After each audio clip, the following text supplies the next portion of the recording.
ओम श्री गणेशाय नमो। ओम नमः शिवाय। तो बंधुरा आमी मेरे भिडियोते खूबই संक्षिप्त आलोचना करते चलेছি 27টা नक्षत्रेर मध्य 16तम नक्षत्र विशाखा नक्षत्रेर सम्पर्के। आमरा सकलेই জানি नक्षत्रेर নিজস্ব আলো আছে, তাই আমাদের মানব লাইফে এই নক্ষত্রের ভূমিকা অনন্ত অপরিসীম। তো আমাদের জন্মছকে এই নক্ষত্র অধিপতি शुभ ग्रह शुभ अवस्थाने एवं शुभ ग्रह दृष्टिते यदि अवस्थान करे थाके ताहले आमरा एई नक्षत्र थेके प्रचुर सक्सेस सफलता एवं शुभ फल पेये थाकी।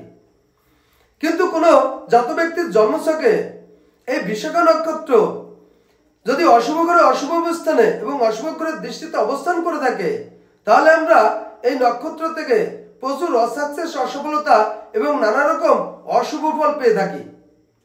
तो एई विशाखा नक्षत्र जातक जातिक এই বিশাখা নক্ষত্র থেকে কি কি শুভ অশুভ ফল পেয়ে থাকে সেই সম্পর্কে আমি আমার এই ভিডিওতে খুবই সংক্ষিপ্ত আলোচনা করতে চলেছি।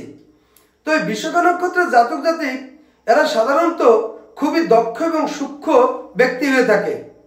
এছাড়া এই বিশাখা নক্ষত্রের জাতক জাতিক এরা খুব ধূর্ত এবং অতি লোভী হয়ে থাকে। তো বন্ধুরা এই বিশাখা নক্ষত্রের জাতক জাতিক অনেকেই বিকল হয়ে থাকে।